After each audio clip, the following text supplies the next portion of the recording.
নমস্কার, ঘর পরিবার ব্লগে আপনাদের সবাইকে স্বাগত। আশা করি আপনারা সবাই ভালো আছেন। ফুলকপি আলু দিয়ে আমরা নানান রকম রেসিপি ঘরোয়াভাবে বানিয়ে থাকি।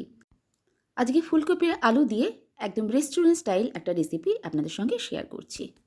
রেসিপিটা বানাবো বেশ অন্যরকমভাবে, আর খেতে হবে বেশ টেস্টি। যে কোনো অনুষ্ঠানে আপনারা এইভাবে ফুলকপি আলু রেসিপি ট্রাই করতে পারেন। আশা করছি আপনাদের ভালো লাগবে। আমি মহুয়া আজকে ফুলকপি আলু দিয়ে বানাচ্ছি ফুলকপি আলু মশালা বা গোবি মশালা। আমি এখানে বেশ বড় সাইজেরই একটা ফুলকপি নিয়ে নিয়েছি। ফুলকপিটাকে ভালো করে ধুয়ে এবার ফুলকপির ফুলগুলোকে কেটে নেব। ফুলকপির এই রেসিপির জন্য খুব বেশি বড় বা খুব বেশি ছোট ফুল আমি কাটবো না, মাঝারি সাইজের ফুলগুলো কেটে নেব। এই রেসিপিতে আমি দুটো আলু দিচ্ছি মিডিয়াম সাইজের। আলুগুলোকে একটু লম্বা লম্বা করে আমি কেটে নিচ্ছি। রেস্টুরেন্টে যখন তারা ফুলকপি আলু রেসিপি সার্ভ করে তখন দেখবেন আলুগুলোকে লম্বা লম্বা করে কাটে। তাই এই রেসিপির জন্য আমিও একটু লম্বা লম্বা করে আলুগুলো কাটছি। খুব বেশি বড়ও কাটছি না, এরকম টাইপের করে কেটে নিচ্ছি। এক একটা আলু থেকে 6 পিস করে কাটছি। এবার আলু আর ফুলকপিগুলোকে একটু ভাপিয়ে নেব বা বয়েল করে নেব। গরম জল বসিয়ে দিয়েছি কড়াতে। এবার এর মধ্যে দিয়ে দিলাম 1 চামচ নুন আর দিয়ে দেবো হলুদ গুঁড়ো। প্রথমে আমি এর মধ্যে দিয়ে দিচ্ছি আলুগুলো আমি প্রায় 40% মতো বয়েল করে নিচ্ছি। এবার নুন আর হলুদ জলের মধ্যে ফুলকপিগুলোকেও দিয়ে দিয়েছি। ফুলকপিগুলো আমি 20 থেকে 30 সেকেন্ড মতো গরম জলে ঠিক একইভাবে সিদ্ধ করে নিচ্ছি। সিদ্ধ করার পর আলু ফুলকপিগুলো কিছুক্ষণের জন্য জল ছড়িয়ে নিতে হবে। এবার আমি রান্নার অন্য জোগাড়গুলো করে নিয়েছি। আমি এখানে নিয়ে নিয়েছি 2খানা বড় সাইজের পেঁয়াজ একদম মিহি করে কেটে, আর 2টো বড় সাইজের টমেটো, সেটাকেও একদম মিহি করে কেটে নিয়েছি।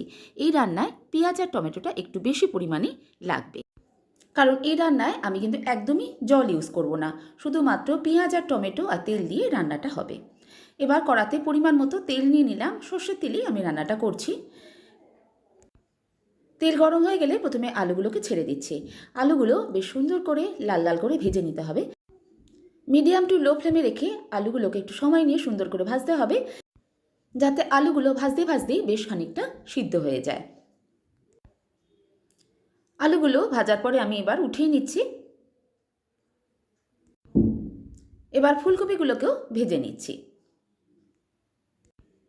ফুলকপিগুলোকেও ঠিক এইভাবে সুন্দর করে ভেজে নিতে হবে। এবার গরম তেলের মধ্যে দিয়ে দিলাম 2টো শুকনো লঙ্কা। এই রান্নার জন্য কোনো ফোড়ন আমি ইউজ করছি না। শুকনো লঙ্কাগুলো একটু নাড়াচাড়া করে নিচ্ছি। এবার এর মধ্যে দিয়ে দিচ্ছি কেটে রাখা পেঁয়াজগুলো।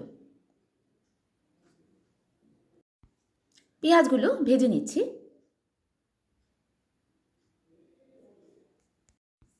পেঁয়াজগুলো যখন হালকা ভাজা হয়ে যাবে, এবার এর মধ্যে দিয়ে দিচ্ছি আদা বাটা আর রসুন বাটা।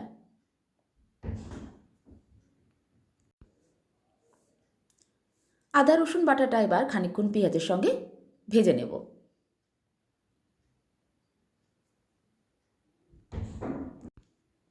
এবার এর মধ্যে দিয়ে দিচ্ছি 3টে কাঁচা লঙ্কা কুচি করে।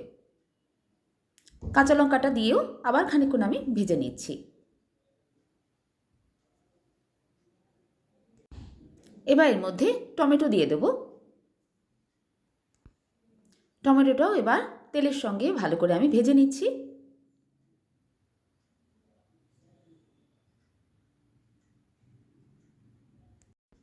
টমেটোটা একটু নরম হয়ে আসলে এবার এর মধ্যে দিয়ে দিচ্ছি পরিমাণ মতো হলুদ গুঁড়ো, আর দিয়ে দেবো অল্প একটু জিরে গুঁড়ো, একটু বেশি পরিমাণে দেবো ধনে গুঁড়ো, আর দিয়ে দেবো কাশ্মীরি লঙ্কার গুঁড়ো, আর দিয়ে দিচ্ছি পরিমাণ মতো নুন।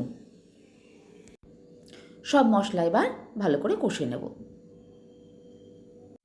হাই ফ্লেমে রেখে কিছুক্ষণ এইভাবে কষে নেওয়ার পর ফ্লেমটাকে একদম লো করে দিয়ে ঢাকা দিয়ে মশলাটাকে কষে নেব।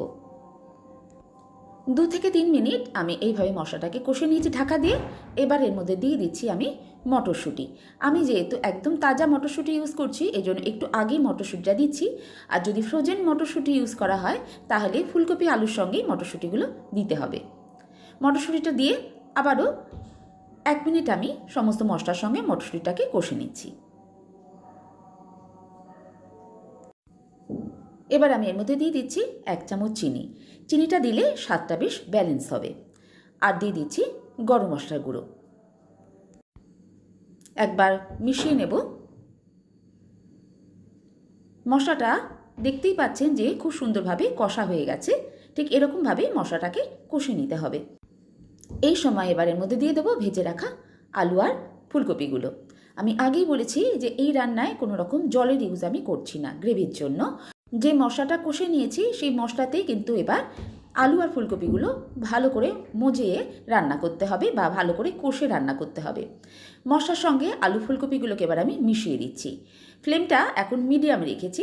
মিডিয়াম টু লো ফ্লেমে রেখেই বাকি রান্নাটা করতে হবে, যাতে আলু আর ফুলকপিগুলো যেটুকু সিদ্ধ হওয়া বাকি আছে সেটুকু ভালো করে সিদ্ধ হয়ে যায়, বেশ কষা কষা হয়ে যায়, আর মশলার টেস্টটাও ফুলকপি আলুর মধ্যে বেশ সুন্দরভাবে চলে আসে। এটাই এই রান্নায় বেশ একটা ইউনিক টেস্ট আনবে আর একটা দারুণ ফ্লেভারও আনবে। এরকম কষা কষা রান্না খেতে কিন্তু দুর্দান্ত লাগে। খানিকক্ষণ এইভাবে মশলার সঙ্গে কষিয়ে নেওয়ার পর ফ্লেমটাকে এবার কমিয়ে দিয়ে ঢাকা দিয়ে দিলাম 2 থেকে 3 মিনিটের মধ্যে। এবার ভাপেই কিন্তু রান্নাটা হবে। 2 থেকে 3 মিনিট আমি এইভাবে মশলার সঙ্গে কপিটাকে ঢেকে রান্না করে নিয়েছি। এর মধ্যে কোনো জল আমি দিইনি। খুলে নেওয়ার পর এবার এর মধ্যে দিয়ে দিলাম কটা কাঁচা লঙ্কা আর দিয়ে দিলাম 1 মুঠো ধনেপাতা। ধনেপাতাটা এবার মিশিয়ে দিচ্ছি। আলু ফুলকপি মশালা বা গোবি মশালা এখন একদম রেডি। গ্যাসের ফ্লেমটা এবার আমি অফ করে দিয়েছি। অফ করে দিয়ে স্ট্যান্ডিং টাইমে ঢাকা দিয়ে কয়েক মিনিট রেখে তারপর গরম গরম সার্ভ করে দেব। বানিয়ে নিলাম ফুলকপি আর আলু দিয়ে দুর্দান্ত স্বাদের একদম রেস্টুরেন্ট স্টাইল আলু ফুলকপি মশালা বা গোবি মশালা। রেস্টুরেন্টে এই রকমই শুকনো শুকনো একদম কষা কষা আলু ফুলকপি আমরা রেসিপি খেয়ে থাকি, ঠিক সেরকম স্টাইলে আজকে বানিয়েছি। এরকম গোবি মশালা ভাত, রুটি, পরোটা, পোলাও সব কিছুর সঙ্গে খেতে কিন্তু দুর্দান্ত লাগে। এই রকম যদি একটা ফুলকপি আলুর রেসিপি থাকে তাহলে আপনি কিন্তু মাছ মাংস ফেলেও খাবেন। দুর্দান্ত স্বাদের এই আলু ফুলকপি মশালা অবশ্যই একবার বাড়িতে ট্রাই করে দেখবেন। আশা করছি আপনাদেরও ভালো লাগবে। শীত এখন যাওয়ার মুখে, তাই শীতের ফুলকপির আমেজ যাওয়ার আগেই একবার টেস্ট করে দেখার অনুরোধ রইল। ভালো লাগলে একটা লাইক, শেয়ার আর সাবস্ক্রাইব করে নেবেন। আর সাথে থাকা বেল আইকনটাকে প্রেস করে নেবেন, যাতে আমি যখনই কোনো ভিডিও আপলোড করি সেটা আপনার কাছে সরাসরি পৌঁছে যায়। আজ এই পর্যন্তই। আবার কোনো নতুন রেসিপি নিয়ে আপনাদের সঙ্গে দেখা হচ্ছে। সবাই ভালো থাকবেন, সুস্থ থাকবেন, আনন্দে থাকবেন।